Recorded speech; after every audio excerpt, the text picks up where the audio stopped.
Welcome to Great Talking Entertainment. I'm your host, KJ, and this is the YouTube channel where I review movies and TV shows from all your favorite superheroes, including Marvel Comics, DC Comics, and much more. Please subscribe to my YouTube channel, Great Talking Entertainment official channel. Now, let's go, baby.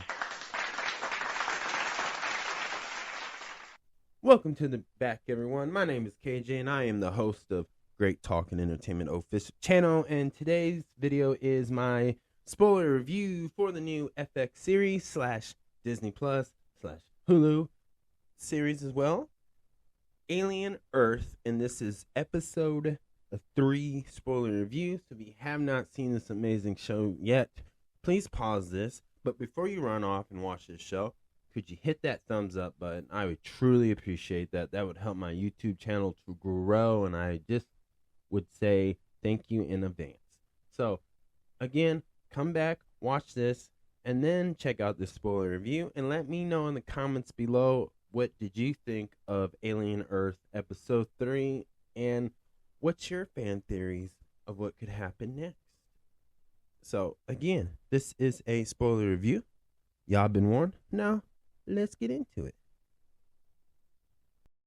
This episode starts off with Wendy looking for Joe as the xenomorph took him, and we also see Nibs as having a replaying the day she saw her body transferred into her new body and seeing her old body, and also we see a little mixture of her from the last episode where she encountered with this alien creature that's like a one-eye eyeball and had like squid like arms type things, and she's replaying in both at the same time, as it's kind of like showing in a way like maybe like it's just demonstrating the idea of like, even though she transferred her body into an artificial, but she could still get traumatized. But like you see the company that does all this stuff is claiming like you don't have to deal with that stuff either, but it may saved her from cancer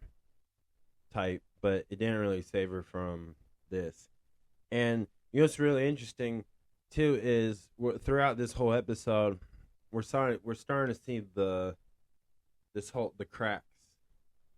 People starting to crack a little bit. We're starting to see that people are going to start having their own opinions, their own emotions, because that's the one thing, even though you can transfer every body, every soul or conscience to a new body, it's still not going to prevent things like that, where people are viewing the same thing a little bit different in a different perspective. And so I thought that was really cool about that. And also in this episode, you know, we're learning that Nibs is also, she's just very upset of the whole situation of the change. Now, the mission, you know, is to take the alien species. Cavalier is also upset at Wendy for not being watched and being alone, because he knows that Wendy right now has far advanced than the other Lost Boys, you know, her other crew, her other teammates, right? The other children, right? And she's so well talented as well, and she's really going above and beyond, and he sees that, and he wants to figure out how to do that.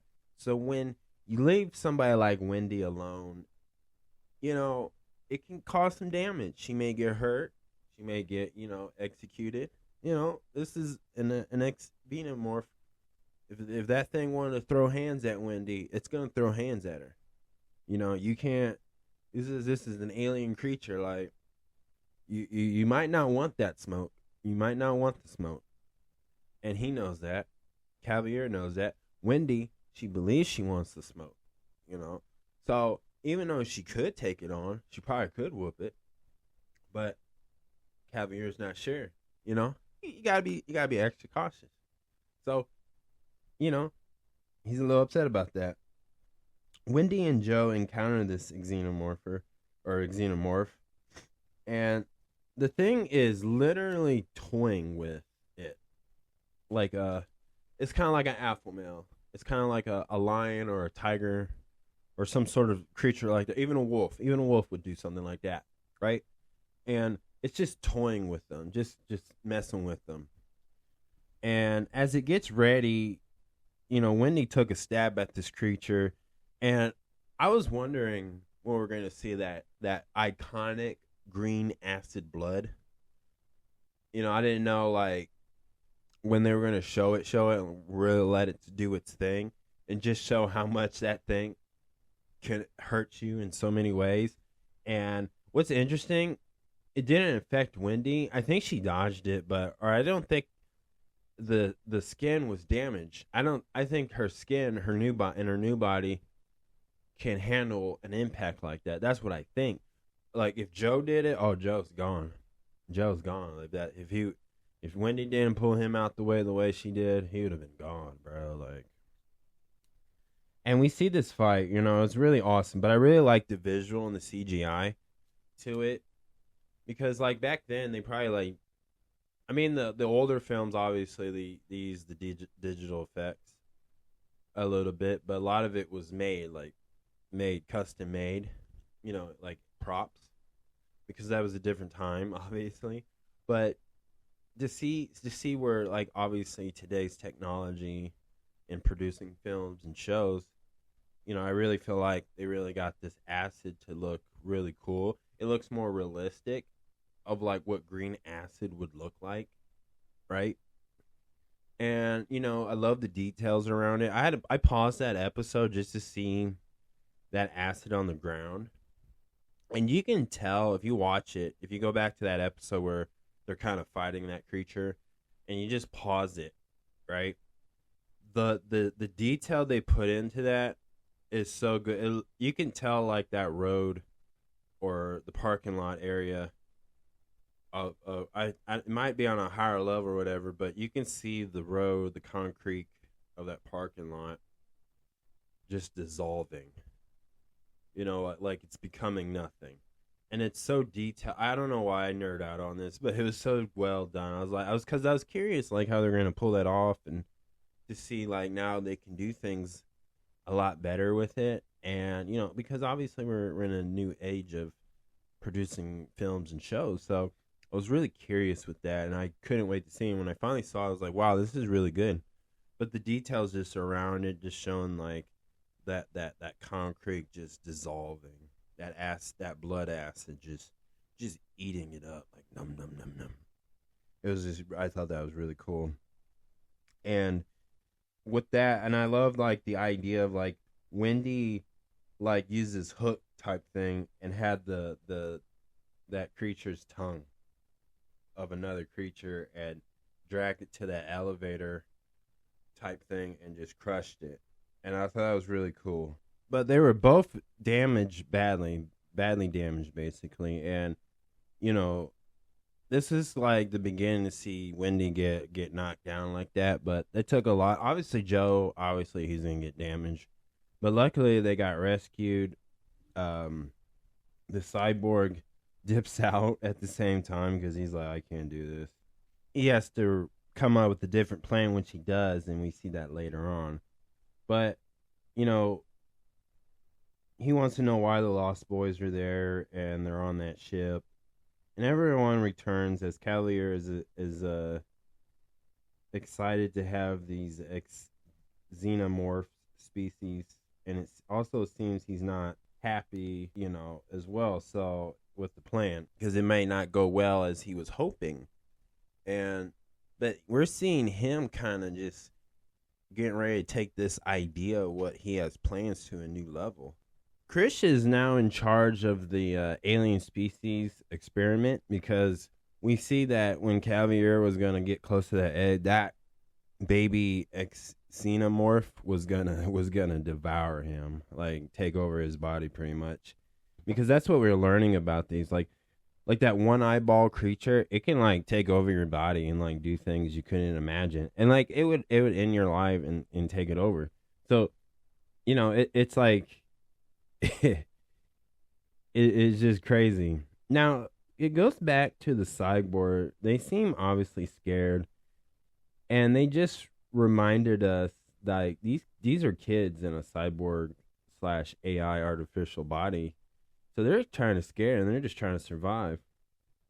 And then we go back to the Marrow, who's the other cyborg, and he's reporting back to his mother, which is Wayland Yutani. Because remember, he lost all the species to Calvier and the gang, right? So he's got to recover. But she's like, "Oh, you can come back home." He's like, "No, I'm gonna stay here, and I won't come back here until I bring that all back." And we know that he hacks into one of the people there as well, because he's talking to them, and I thought that was pretty interesting. So he hacked into one of those kids, and he's gonna get them all back, and he's gonna do whatever he's got to do because he wants to prove his worth to her, and like so he has some type of approval.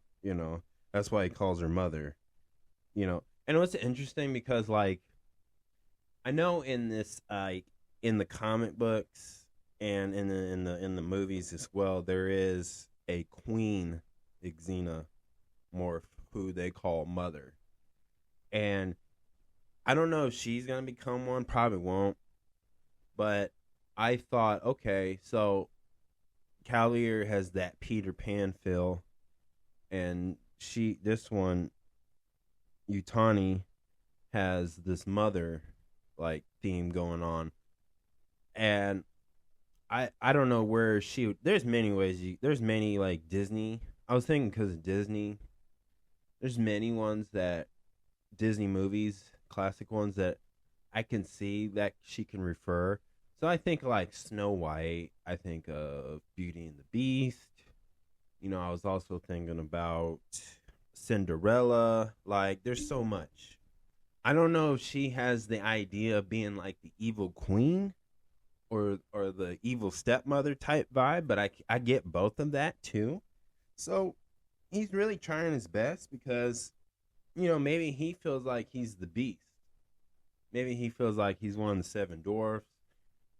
Maybe or maybe he wants to be the Prince Charming, to be the one that it has the golden slipper, the golden, or not the golden, but the glass heel from Cinderella like type thing. And so I'm trying to figure out that, and maybe he just has mommy issues, right? So there's so many ways. I was trying to figure out like where is he coming from? Where's his perspective view on this? Obviously, he feels like he owes her so much. Maybe I think she gave him a second chance, and he doesn't want to ruin it. So there's so many different ways you can take it, and whatever they take it, that's the way they're going to go with it. Obviously, I'm just speculating where they could go with that. But I feel like he's loyal to the game. I think he's loyal to her, and obviously he's a grown man. Like, he's not a kid. His subconscious is not a kid. His soul's not a kid. He's a grown ass man. Unlike the rest, like Wendy, Nibs, Slightly, because he hacks into Slightly's brain, which is crazy. And I was thinking like, okay, so he's really trying, like he's willing to do anything for this woman, right? And maybe he don't have a dad. Maybe there's no man in her life. So it's gonna be interesting with that one. And so this episode goes back to one thing too as well, is they're experimenting, they're trying these things, and then you got Meryl trying to get it all back, and then we go to this one scene where we meet one of the other kids, and she's trying to explain to Cavier that she wants to step up. And she was like, hey, I learned French. But Cavier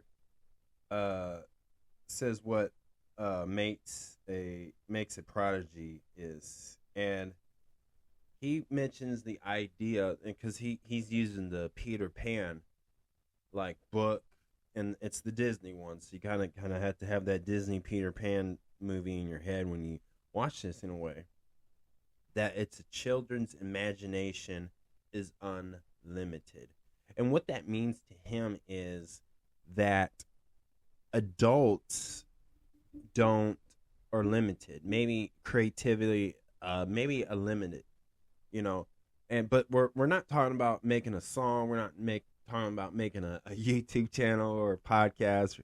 He's saying it as creating and inventing things that we can use in our everyday lives, or to change the world in a way that an adult could not even imagine. That's what he's saying when he says those things. But he's also reminding this girl named Curly, who seems kind of jealous of Wendy. And, I noticed that she was just trying to say, I want to step up and be better. But he's just giving her a task to, like, read this book, watch these tapes, and then that's how you become a prodigy, right? And then we also see, as I said earlier, Marrow hacks into Slightly's brain and talks to him, and he's trying to win his trust over. And this is kind of like a thing where he's going to force Slightly to get him in that building so he can take those alien species back. And he's the type of guy who's going to do whatever it takes, because we know his motive is to win this approval from Mother. So he's going to do it. He's going to have this.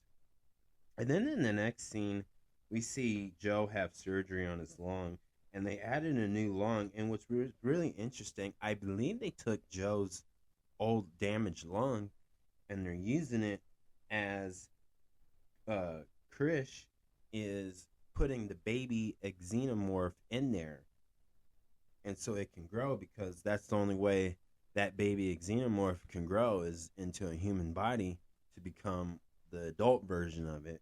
And so, and I'd say they're doing that. Wendy is actually connected to these things because it's hurting her, and she can understand, like, not hear, maybe she can understand their language, or maybe she hears it, but she hears the voice, she hears the screaming, and it hurts her.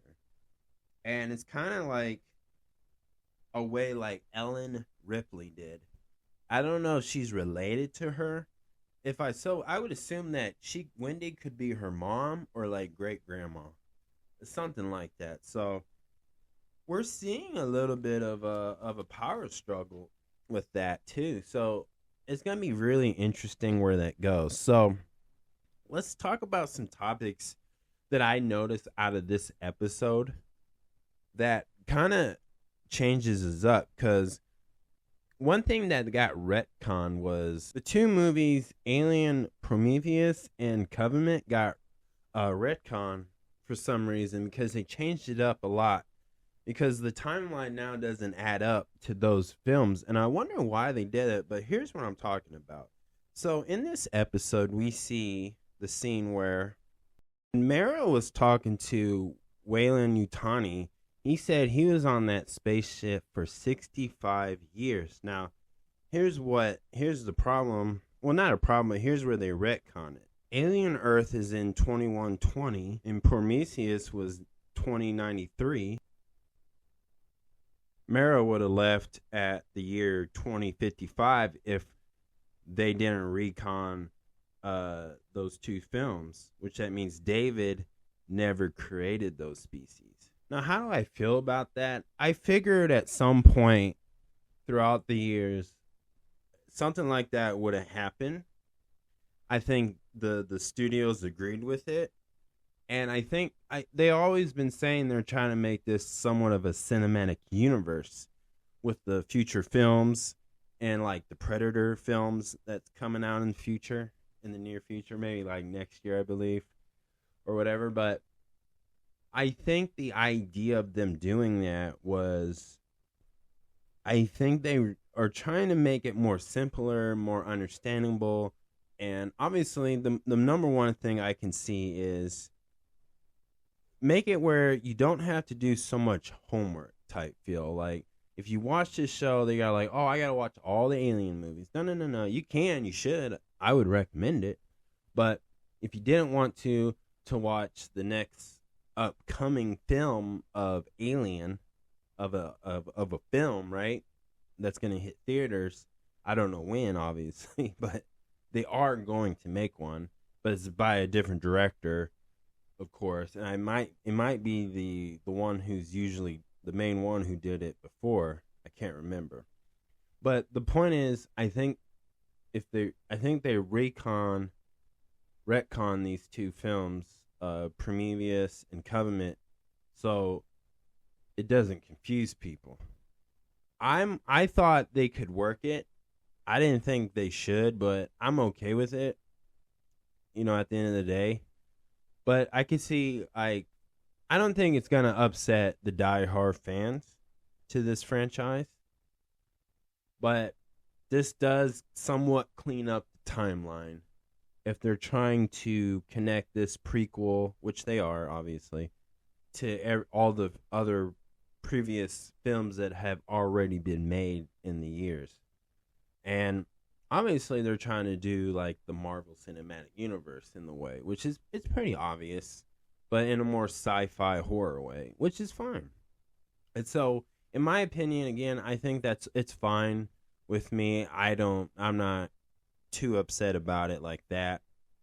Because what I like about this episode anyway is they're giving you a chance to see every other character, and no matter what body they're in, they all are going to disagree with the plan that Cavalier is cooking up.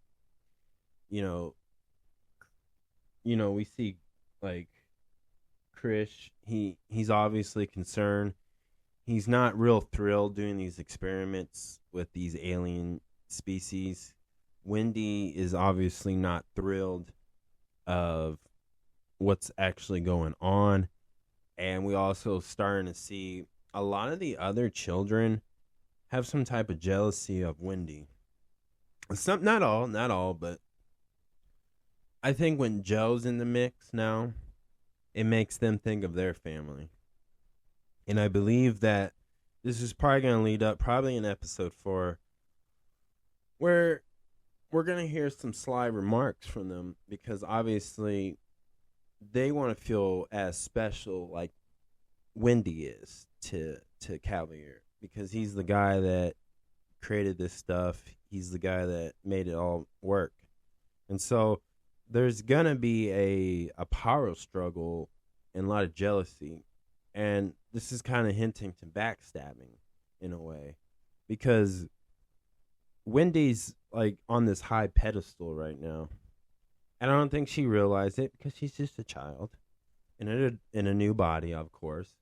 And so we're going to see it in like slightly, I think, he's like the kid now who's going to get a harsh reality soon. And he's going to be in a situation where he's not going to understand what to do and stuff. And he's going to learn that who could he really trust? The whole thing now is who's trust? What's trust? And I like that. This gives the viewers who watch this series a chance to see these like, I call them side quest stories, because like they're not the main star. Wendy's the main star, and then the xenomorph is the main star too, as well, of course. But we're gonna see these characters, the other characters, get a chance in a spotlight to see them grow, see where they're standing at, and where they're gonna be placed at. And some are gonna rise above, some are gonna fall short. Like, I think not all of them are gonna be around. I think like some are gonna get executed in some type of capacity. And I think these two companies now are gonna go to war against each other.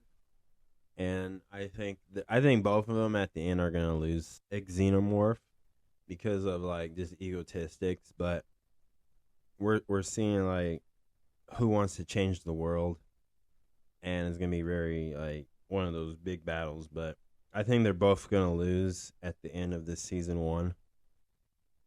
in my opinion. But I think it's really about where is the rest of the xenomorphs. When did they show up? Because there's a lot more. There's just because they have the ones in the cage now, but we know in comic book and just movie history that there's a lot more on a different planet, right? And if one xenomorph wants to call out another one, they can. So it's not hard for them to do. It's just when did the rest all arrive, and there's a lot more to them.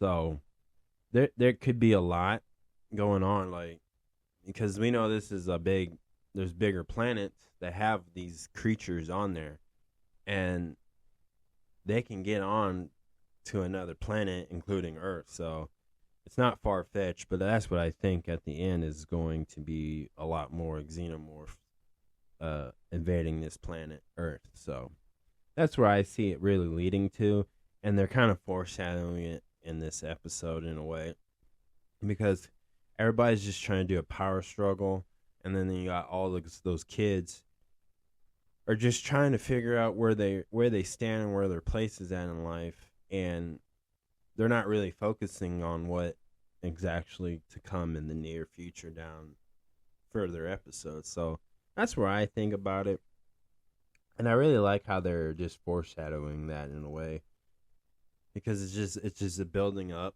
to it, and it's leading to some really cool storytelling as well throughout this season. So that's what I like about this episode. I wish, the one thing I always nitpick is we're not seeing the enough xenomorphs do their thing and show like more of their abilities. But obviously this is a show, and they're doing the slow pace. But sometimes that dialogue just gets a little bit too dry for me. But that's it. That's my only complaint about episode 3 so far and the rest of this season. But other than that, it's really good, and I like where it's going, and it's just really fun to watch. Well, this show really keeps me on the edge of the seat. It gets really intense at times, and I love the cast members. They're really just putting on their best performance, and it's just really genius, like creatively genius. Like I just love it. So if I had to give this episode a 1 out of 10, I'm definitely giving this an episode a 6. Really good, really put together. Just a little bit of dry dialogue, but man, they're really teasing a lot, and they're showing a lot on here, so I like it. But that is my spoiler review. Please subscribe to my YouTube channel, Great Talking Entertainment official channel. Subscribe, hit that notification button so you can always be updated with all my latest content. Thank you guys, and peace out.